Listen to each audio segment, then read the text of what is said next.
As some more attendees show up, it is time to get going here. It's time to begin. So let's go ahead and start. So, morning, everyone, and welcome to the final session of the Urban Breakfast webinar series with CDIA and ADB's Youth for Asia.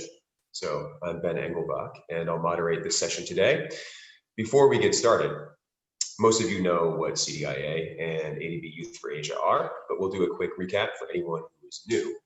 CDIA, the Cities Development Initiative for Asia, is a trust fund managed by the Asian Development Bank, and they help secondary cities in Asia and the Pacific prepare bankable infrastructure investment projects to increase their livability and sustainability. And Youth for Asia is also an initiative of the ADB that enables youth and governments to work together for a prosperous, inclusive, resilient, and sustainable Asia and the Pacific. Say that 5 times fast. Today's dialogue is called City Futures, and it focuses on how we can inspire youth to get involved in infrastructure and city development projects. So one quick thing before we move on, as usual, we have a 15-minute Q&A session at the end of the webinar where our guests will answer questions from the attendees. So if you have any questions, make sure you just hang on until the end, especially if it's something that wasn't covered during the webinar. Your questions, you can put them in the Q&A box, which is at the bottom of the screen under our heads here.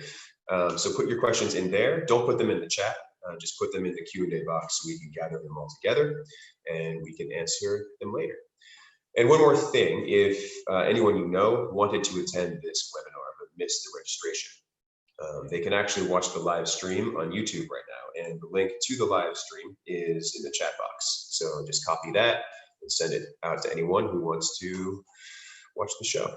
So back to Urban Futures. So let's set the stage here a little bit. While there are many headlines about Asia's aging population, Asia is actually the most youthful region in the world. There's over 1.1 billion people in the region under the age of 30. And youth are the future policymakers and city inhabitants, and they represent a large workforce that can contribute to city economies throughout the region. However, their engagement in urban planning and development is still often overlooked by city project stakeholders. So to help us learn more about why this happens and learn a little more about how to mainstream youth involvement in city projects, we have with us this morning Brian Kapati, who is a CDIA Urban Development Specialist, together with Lee Lambert and Ming Nguyen. They're experts on youth projects from ADB and ADB Youth for Asia. So CDIA and ADB Youth for Asia recognize the importance of youth engagements in urban development, and they've collaborated with youth and other stakeholders on infrastructure project preparation in several countries. So that's me, I'm done. Without further ado, Brian, good morning and welcome to the session. Oh, Brian, I think you might be on mute. You got a handsome face, but we want to hear your voice too. It's the usual mistake that I make at least once a week. But anyway, thank you very much, Ben. Thank you for the introduction. And yeah, very much happy to be here. Very much looking forward to the discussion. And I'm really privileged. In fact, even happy to be associated with such young, talented, and dynamic people such as Lee and Min. So yeah, looking forward to discussions later. Nice. Thanks, Brian. And Ming, good morning. How are you today? Good morning. I hope everyone is doing fine and stay safe wherever you are. My name is Mina from the Youth for Asia initiative, and I'm supporting for the youth projects in urban and water sector in ADB. So happy to be here and share with you more how we can work with each other. Yes, and also a young person here. So both as a person to support. So I'm a young person and I work for young people in the region. Thank Perfect. you. Thanks, Ming. And Lee, who is joining us from the UK, I believe. It's good to see you this morning as well. Thank you, Ben. Good morning, everyone. I'm Lee. I'm a youth engagement specialist. And I've been working with the Asian Development Bank, CDIA, and Youth for Asia on integrating youth participation in urban infrastructure and sustainable transport projects. So I'm delighted to be here this morning with Min, Brian, yourself, Ben, and all of the attendees. I'm looking forward to our webinar. Nice. All right, thanks everyone, Brian, Ming, and Lee. We'd also like to know a little bit more about the participants who are attending the call today. So anybody who's watching, feel free to put in the chat box a little information about yourself. So we want to know where you're from. So tell us where you're from, what your industry or organization is, and anything else you'd like us to know about you today. So we'll keep an eye on the chat box right here, and let's see what the responses are as they come in. Yeah, all right. Let's see, I'll put an example here. Hi, this is Ben from Hanoi. There we go. Okay, we have Youngbo. She is from, or he is from, New York, and focused on bringing impact finance mainstream with inclusive cities at the core. All right, somebody watching from New York. You must be staying up late today.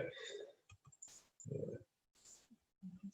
All right, cool. Anybody else that wants to put any information about yourself, go ahead and put that in the chat, and we will keep moving. All right, so let's start with the discussion. So the first subtopic we want to focus on here is the challenges of engaging youth in urban development work. Let's open this up by talking to Ming.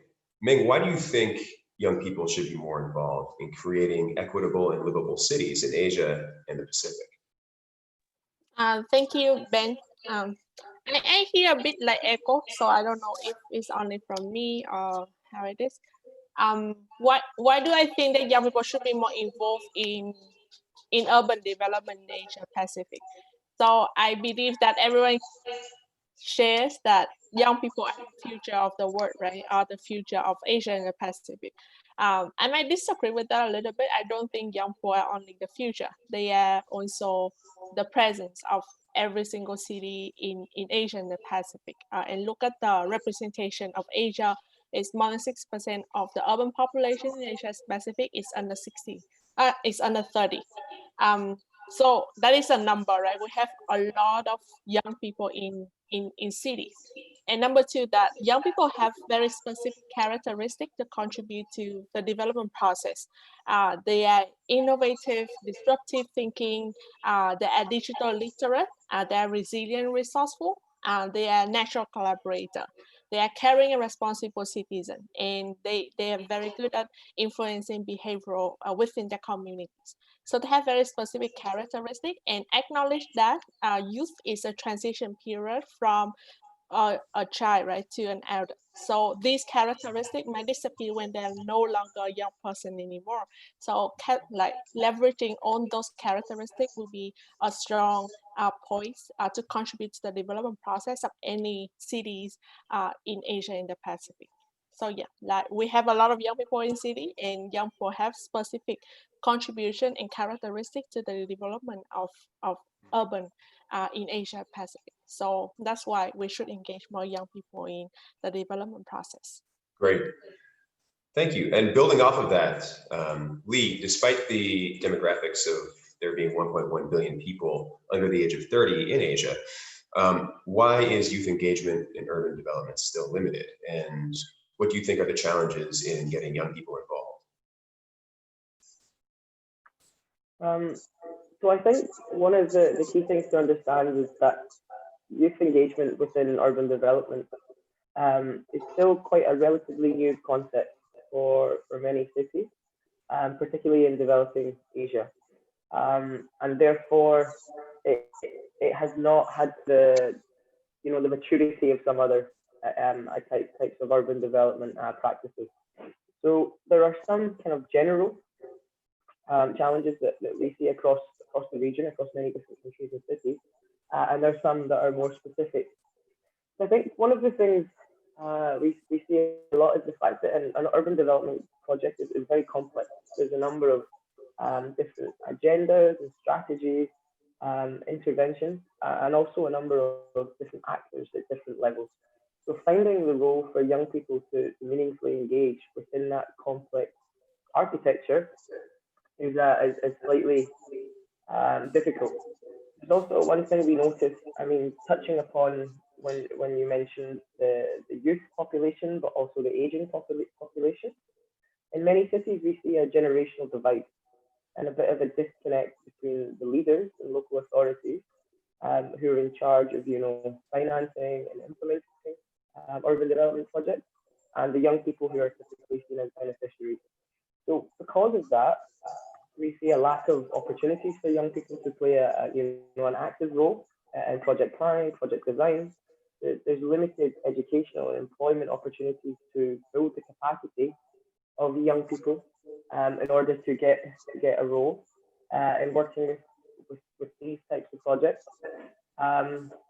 And also there's a lack of prior experience for a number of governments working with young people, and a lack of best case practice examples. And without them, countries and governments can be a little bit hesitant or resistant to engaging with their large youth population. Thank you for that, Lee. Brian, how about you from the perspective of an urban development practitioner? What do you think makes young people less inclined to become involved in urban projects? Well, I wouldn't say less inclined, but noticing a couple of things in the urban environment right now. For one thing, it is quite common that there is really no youth representation in city governments, or even at the lowest level of governments in Asian countries. So one of the reasons might be the country's history. This might be contributing largely to this generational divide between the youth and city leaders. But of course, recent technological advances, connectivity, learning opportunities, because of these things, youth have become more involved in city initiatives.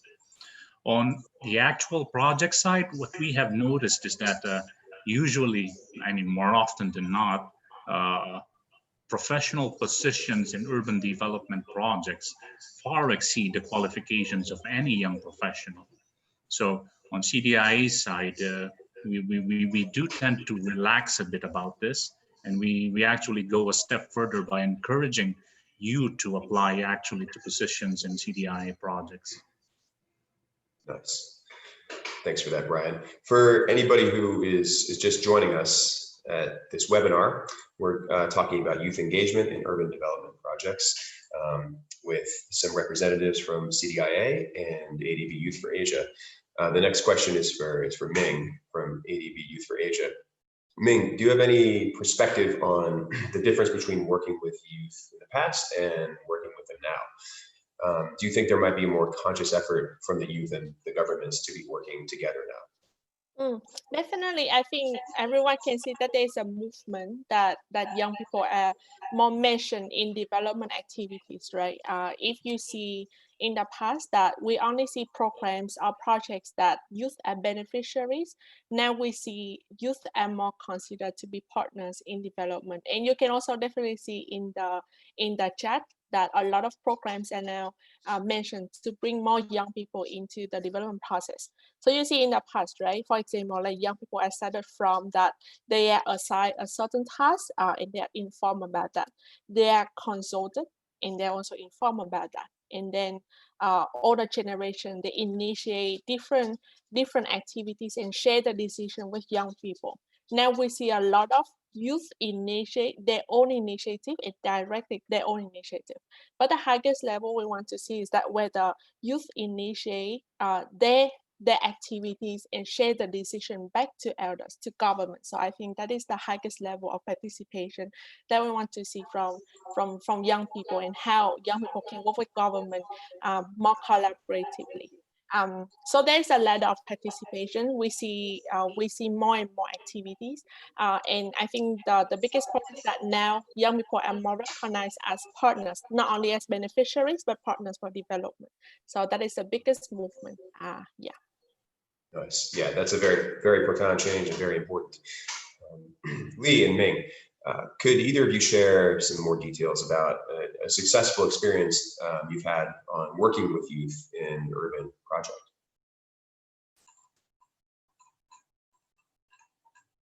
Oh, Lee, I think you're still muted too. Okay. He's back. Thank you. I hope the sound quality is okay. I apologize for that. It's much better. Yeah. Okay, great. Sorry about that the first time. So yeah, I'd like to share an example from working with Asian Development Bank and Youth for Asia in Georgia. So in Georgia, we were working on a regional project across 3 or 4 key cluster locations and looking to build livable cities.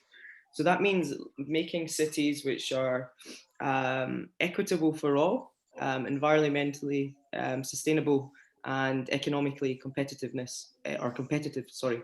So within such a kind of comprehensive project, young people were typically seen as beneficiaries who would maybe benefit from 1 or 2 interventions within the project. What we did was reformulate how the consultative process was designed and worked with youth organizations, academia, NGOs, community-based organizations to engage young people in the early project design. From that, we were able to identify their challenges, their needs, ideas they had, and solutions, and translate that into an investment program for various cities in different areas that could respond to those needs and challenges, and also provide opportunities for young people. So what that would look like, for example, would be providing young people with better access to education within peri-urban settings, or looking at sports complexes and recreational facilities for young people in cities where they don't currently exist.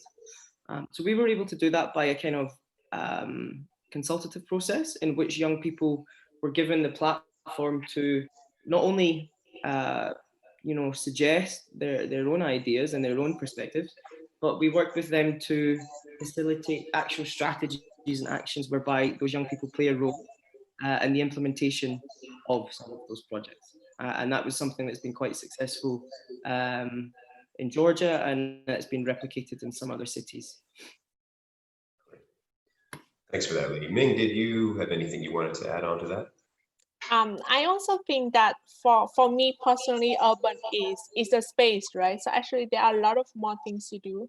And I think that urban has always been a very exciting sector for Youthful Asia to involve in, because it doesn't stop only in infrastructure of that, but how, for example, we talk more about employment. How can young people more employed in cities? How can we encourage more entrepreneurship in cities? How can young people to be financially literate in different like university in urban? So urban is very open. I believe that urban open a lot of doors and opportunities for young people to engage in. Doesn't stop only with infrastructure, doesn't stop only with building the city, the physical city, but building a life in the city itself. So I think that part is why that there's a lot of excitement from Youthful Asia to work with the urban sector as well. Nice. Thank you for that, Ming. So from, with this experience in mind, what do you think, or let's see, how do you think that city officials, experts, and planners can better inform and inspire youth to engage in future urban projects? I'm not sure which of you wants to take that question, but just thought I'd throw it out there. I think I have 2 points, a very simple one. I think there's one common perception that normally when I work with other generation, that they may say that young people are more a risk than an opportunities. I think the first thing that anyone, city officials, experts, planners, that we need to recognize that young people are not a risk to your urban development. We are opportunities for the urban development. So how can we leverage the opportunities? And the second question is that young people should not work alone.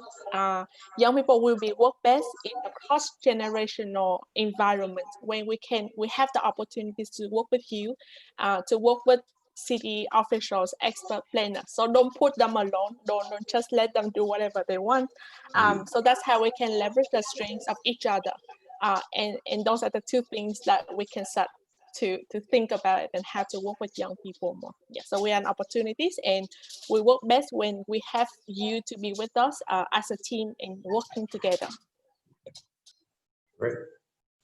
Thanks, Ming. So how have CDIA and YFA have been mainstreaming youth participation in urban development efforts. Let's see, Brian, we haven't heard from you in a few minutes. I was wondering if you had any input on this. Yeah. On CDIA side, well, in the past, CDIA has these internship activities, Young Asian Professional Program. This has run its course for the better part of a decade, and now recognizing the new and numerous internship opportunities for the youth in urban development, we in CDI focus more on the next step for youth, the actual involvement of youth in project development work. So right now we have a really close coordination with youth-led organizations and also ADB's Youth for Asia in many of our projects. And yeah, also I'd like to point out that one prominent aspect of any project preparation study in CDIA is the development of an institutional and capacity development roadmap. So this roadmap is mainstreamed in all of our work. And in it, we highlight the role of significant stakeholders involved in the project. So the role of youth in the institutional aspect of any given urban development project can and should be highlighted in such a roadmap to give the youth entry points and opportunities as Min has mentioned before. And probably just to add to what Min mentioned earlier, what struck to me, two things actually: involve and give opportunities to the youth. Bear with me if I share a little bit about a recent project which we completed in Myanmar, the Yangon Urban Services Improvement Project. So in that project, we were required, given particular circumstances, to revamp the team. So this required a particular young member of the team to take on a significantly more deeper role in coordination with city officials. So being given that opportunity, the person, she took it on, she flourished, and right now I would say that at the end of the project, she was considered one of the most important team member of the CDI team. To date, actually, she has been engaged as a team leader for a small project on water supply in Yangon, specifically because of that experience she has gathered in the previous CDI project. So yeah, I would say that involve and give opportunities to the youth. The youth more often provide a fresh perspective, a more dynamic one, and they are proactive. It gives older people like me, for example, a bit of an escape from tunnel vision, from doing everything so routinely in the past and in current work. Nice. Well, let's drill down on that a little bit. Let's see, Ming or Lee, would either of you like to add any more specifics about youth involvement in past and present CDIA projects? Yeah, definitely.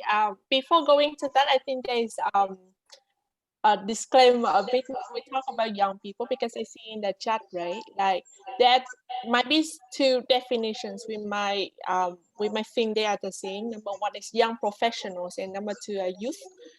Young professional means they have like they are very new to their profession, like they have like 3 to 5 years experience in their career life. While youth, we talk about the transition period of from a child to an adult, right? So youth engagement here is not only about engaging young professionals and provide opportunities for young professionals. This is how we can engage a larger audience of youth. Means your friends, your younger sister, your younger brothers in the development process. So I think that is something we need to think more, not only with the young professionals, but also how we can engage young people more effectively. back to the projects with CDA, I think there was one project that both like three of us, Brian, Lee, and myself, engaged in, and it was such a long process, and I'm very proud of that. We have development projects in Indonesia, and it started like how we can improve informal settlement areas in certain cities in Indonesia, and one of the cities is Cirebon. So we picked up, we work with CDA to pick up one of the city, which is Cirebon, and we bring young people into a forum, and they work with experts in ADB to design what they think that they can contribute to improve the informal settlement areas. And they pitch their ideas, they share the problem trees, and they suggested how we can take it forward. And 1 year later, I think now we're here and together with Lee to take the initiative forward, and actually it's running in Cirebon. I will leave that part to Lee to share more what is happening right now after the activities we did 1 year ago in the forum. The young people came together. So Lee, back to you. Thank you, Min. Yeah, so the project we're working on now is a youth-led poverty and social analysis. So this is initial research which is required to build the design of any project to ensure that it properly and appropriately measures the different dimensions of poverty and inequality across all stakeholder groups. And what makes this project innovative in terms of youth engagement is that it's completely youth-led. So we're working all as young people, both international and nationally. We're working with academic partners to ensure, rigorous academic processes is applied to this project, and working with youth-focused and youth-led organizations and stakeholders within Cirebon to work with the young people to identify their own challenges and perspectives in terms of living in informal settlements and things like access to services, employment, health, and informality. So what also makes it a bit more interesting is the fact that we're doing this work remotely. It's virtual due to the COVID-19 crisis.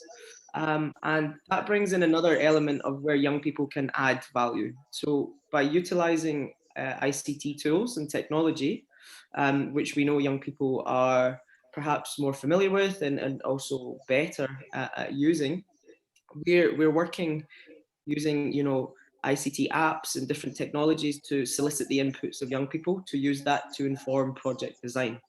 And that's something that can really help provide that rich data and reliable data for governments to target their specific investments. So without such an approach, a large section of society gets left out in projects. If we don't engage young people, we can't fully understand what are their challenges, what are their needs. And if we can't do that, we can't understand how to, improve the quality of their livelihood. So we're working on this, and I'd like to just say it's actually this kind of project was put in motion by Min and Brian and team at CDIA, following a project preparation study for a large project on slum upgrading and rehabilitation with CDIA and ADB Indonesia. So the way we can explain how we got here is like a process. So it starts with, identifying an entry point for where young people can play a role and add real value to the project as a partner, not just a beneficiary.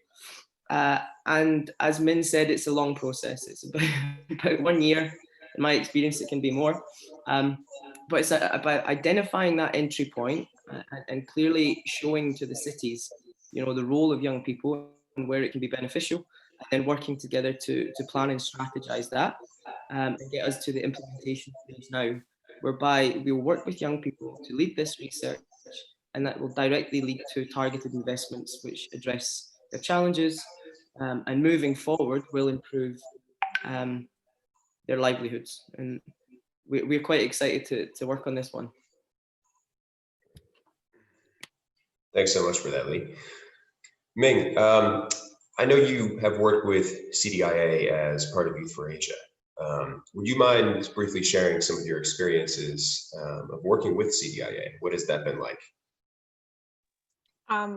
I believe the experience working with CDIA is very interesting because CDIA, they focus a lot in the preparation process, right? And as Lee mentioned, that the most important part is the preparation process, that we define the entry point for young people to engage with. And if in the entry point we figure out that how young people can contribute in, that's how the later projects that we can engage young people more effectively. So the example that Lee just shared, that's how it started from a very beginning, the preparation process of the projects in Indonesia, and that's how we can get young people to be there right now. I believe that Lee has a lot more experience work with actual projects, but that is my impression in my engagement with CDA so far. So they help a lot with Youth for Asia to define a lot of entry point in the preparation activities of different projects and bring ideas of young people in, and that's how we can leverage those ideas and those entry point for actual projects engagement in the later process. Brian, Lee, do you have any further comments or experience in that? Lee, back to you. Thank you, Min. I'll try and be quick, but yeah, what I would say, our lessons learned from projects in India, China, and Myanmar, integrating youth within projects, we found out basically that we work on these identifying these thematic or programmatic areas in which young people are currently lacking participation, and then working with the cities to help them understand opportunities for addressing this. So when we look at youth engagement, it has to be a specific attainable goal. It has to be locally, culturally, and politically appropriate. It has to be realistic and achievable, and build upon the resources that young people have without basically having any risk or any associated issues. And it has to align with what a city's vision is for moving forward, and align to different policies and programs and projects. And finally, I think working with young people in cities, it has to be in the interest of both the city and the citizens themselves, so that the project becomes financially, technically, and strategically feasible. So just to kind of give an example of what CDIA do here is, with the capacity development work, they are the first, often the first, I would say, partner that creates or facilitates that dialogue between young people and the cities themselves. So that is a strong point of CDIA. As working with these secondary cities, they are that intermediary partner that connects city officials, development organizations, and communities and different stakeholders. So if we can start and establish that dialogue and work on it to identify different opportunities, I think that's something that we can do, and that's something we've done successfully that's led to youth engagement and future projects downstream, just like Min and I are working on now in Indonesia. Thank you. Very nice. Thank you so much for that, Lee.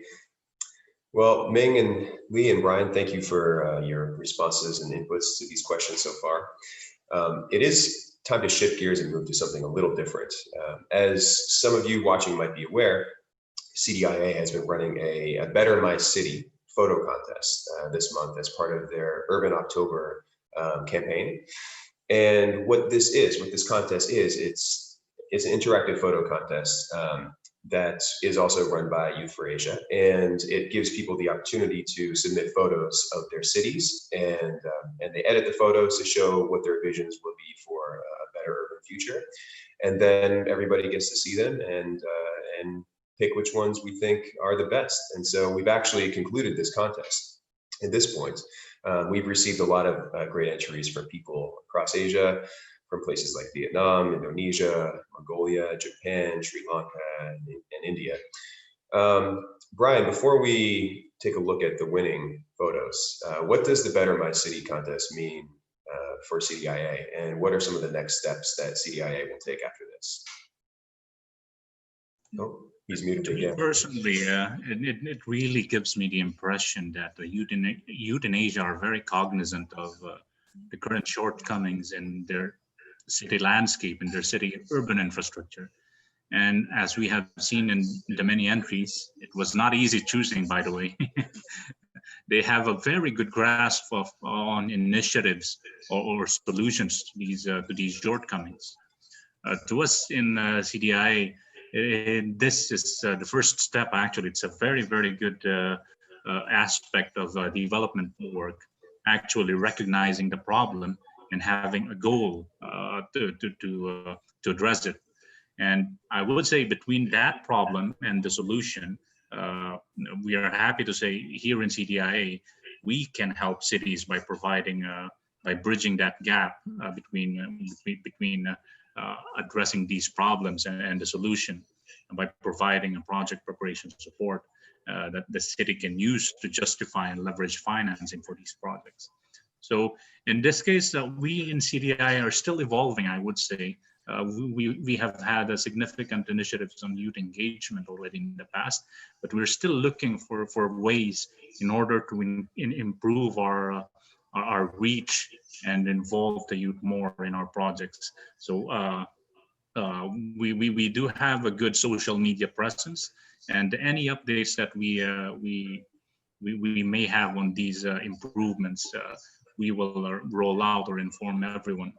And yeah, I also acknowledge the presence of meeting attendees here. I see really good and really familiar names here, and I'm happy that we still have that connection between CDIA and you. Great. Thanks for that, Brian. Now, before we show the winning photos, we want to make sure we answer some of the Q&A questions that the attendees have submitted. So we've pulled a few out of the question box here. The first is from Chris Morris. And Chris says, how many young people tasked with bringing local youth perspectives does CDIA currently have in their team? I guess that might be a question best suited for Brian. Right now, I would say CDI is a little bit thinly spread right now. And if I'm not mistaken, I am one of the 2 youngest people in CDIA right now, but we do tend to look for ways to expand this as we speak right now. And as I've said, the CDI is continually evolving. We continue to become more inclusive of youth, not only in our projects, but actually organically within CDIA. So on that part, we're still working on it. But I would like to point out that in the past we did have an organic a youth member as a part of the team. I mean, we have him here actually, Lee. And in the future, we're looking to repeat that in order to provide a sort of launching platform for these youth professionals to start their career. Yeah, thank you very much, Chris. I would admit that we don't have as many young people as we would like right now, but we're currently working on that. Thanks, Brian. We have received an anonymous question for Lee. Lee, this person asked, what is the difference between working for youth or working with youth in Europe and in Asia? And as you were working with CDIA and now you're based in Europe, are there any lessons learned from Europe that can be applied for youth engagement in Asia? Thank you for that question. I will try to answer, but actually all of my work experiences in Asia and Africa and a little bit in Latin America. So I can talk about the UK at least, but maybe not other wider parts of Europe. I would say there are potentially more enabling environments and platforms for young people to participate in city planning here. One of the key things I would say is the presence of multiple universities and higher education institutions having urban planning master's courses, PhD courses, many governments or local authorities, and also public-private organizations, private organizations working in urban development have internship programs, grad programs, and kind of long-term early career strategy programs. For example, working with the UK government, with the Foreign Commonwealth and Development Office here in the UK. So I believe at an institutional level in Europe, there are potentially, you know, more entry points and platforms for young people. However, what I would say compares with Europe compared to developing Asia is that although these platforms exist here, it's not necessarily always a representative type of opportunity. It will be typically people from middle classes and upper classes which can afford and have the expertise or experience to, you know, get engaged in such programs. I think in some developing countries I've worked in, the balance is a bit different, and there's sometimes more opportunities for a more representative, kind of pool of young people to be involved with city planning. But I think it's one thing that can be strengthened, and I think some models looking at youth participation as partners and not looking beyond tokenism has to be something that we look at moving forward. Thanks, Lee.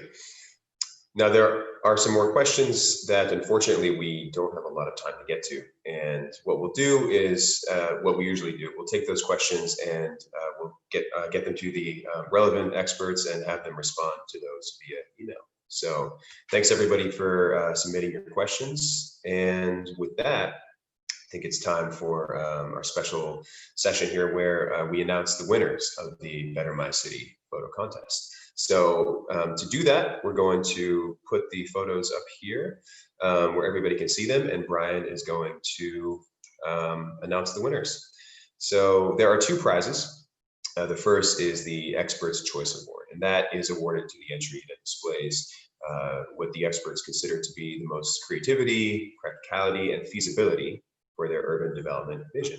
And there's also a Citizen's Choice Award, which is judged based on the highest organic reach that entry received on Facebook. So without any further ado, let's go ahead and display these photos, and Brian can do the honors and introduce the winners. Let's see, sharing the screen right now. All right. Hopefully everybody can see that. All right, here we go. Okay, so the winner of our Expert's Choice Award is Lalit Kadu from India. It was difficult. I would say there are quite a lot of entries that have really good ideas. It was difficult to narrow it down to one, actually. But this particular entry, what we liked about it is the wider range of solutions that were proposed, and each solution's particular emphasis and consideration to a wider range of stakeholders. It is very inclusive in that it considered almost, I mean, the whole community, including children, the homeless, and even has certain aspects to it that have information dissemination. I do also like a bit the hint of some sustainability elements in the project. As you can see, it has proposal for solar lamps and elements to keep the environment clean. So this one is really a good proposal for us, and it gives the impression that Lalit has a really good cognizance of the situation in his city and how he is thinking on addressing these problems with stakeholders and people in mind. Because at the end of the day, I mean, the project is all about benefiting the people, citizens. Very nice. Well, this is a very cool photo. A lot of thought and effort went into this one. It looks like we can't see some of the edges of the photo, but I think that the winning photos will also be displayed online, and we'll make sure that we announce the link to where everybody can see the winning photos. So congratulations to Lali, and I think we have at least one more winner. Go. Okay, let's see. Brian, would you like to introduce the next winner? Yeah, actually, we have a couple of winners because we decided at the last minute to make the Citizens Award make it 2. So the first one, if you could display it. Yeah, so this one, it's from Husnul Khotimah from Indonesia.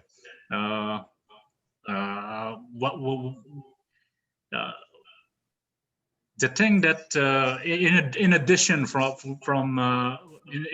to being selected by a really wide number of people, if I'm not mistaken, it's close to 1,000 or a couple of thousand or something.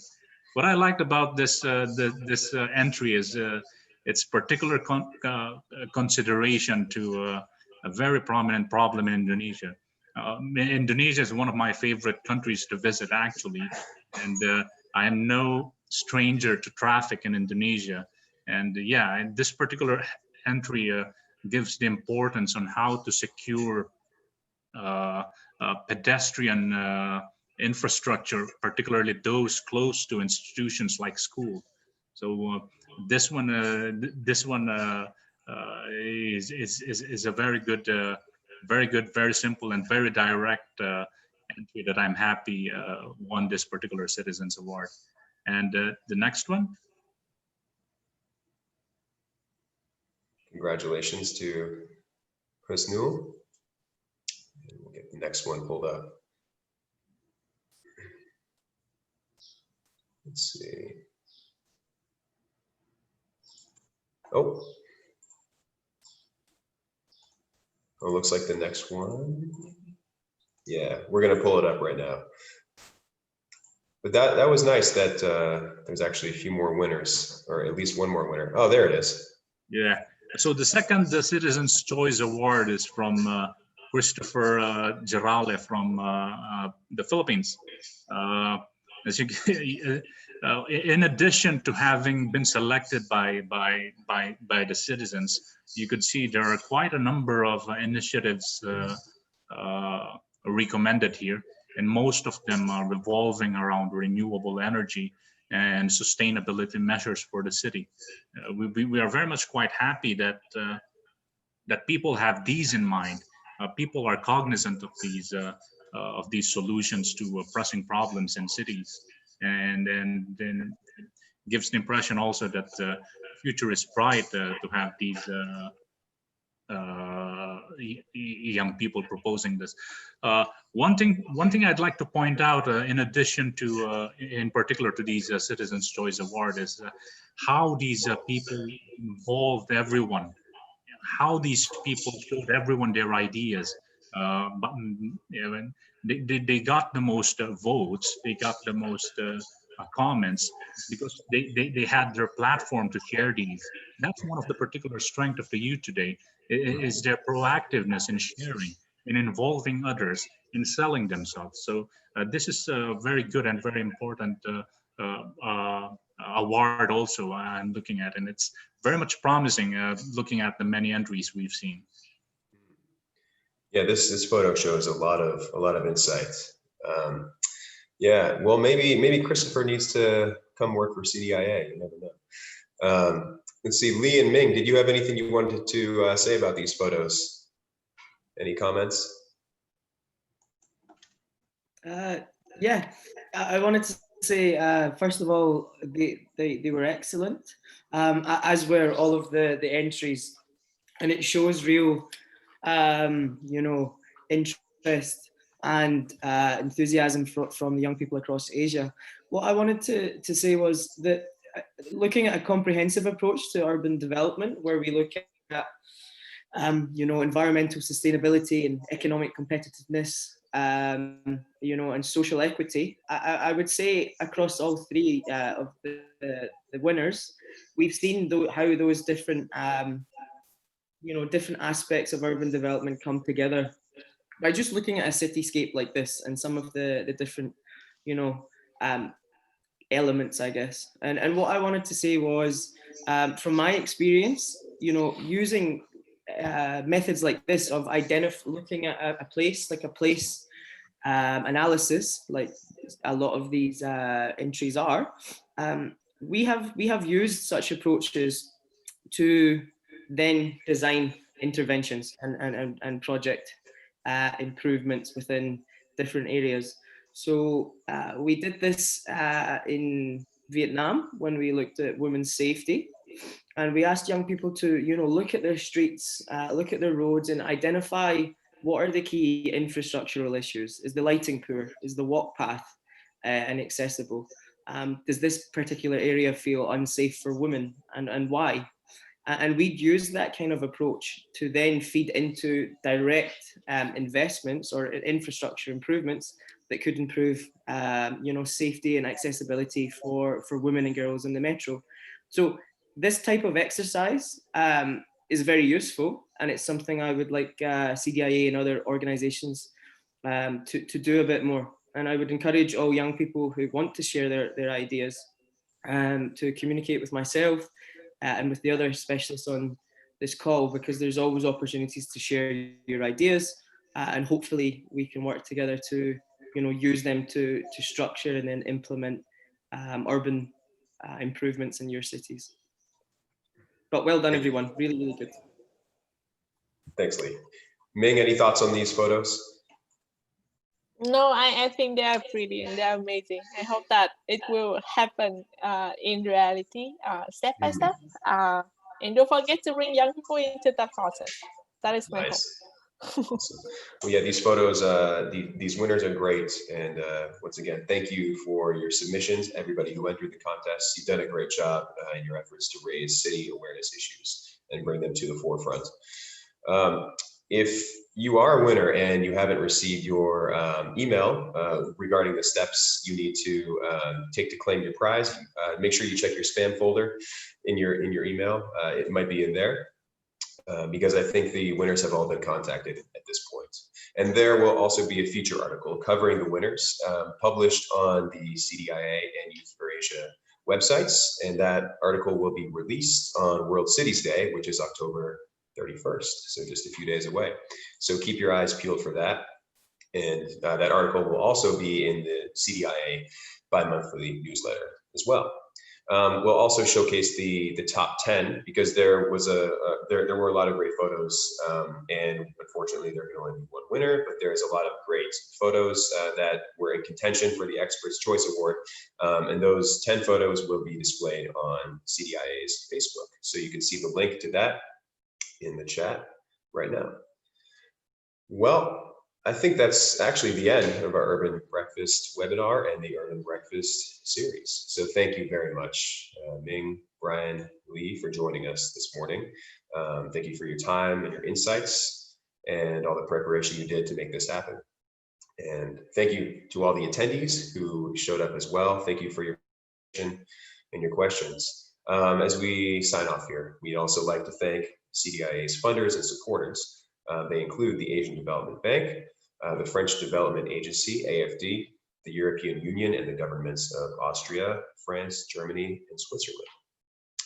One more time for city officials, any of you who might be on this call right now, if you want to apply for CDIA's project preparation support, you can email them at CDIA_info@cdia.asia, and the link is again there in the chat.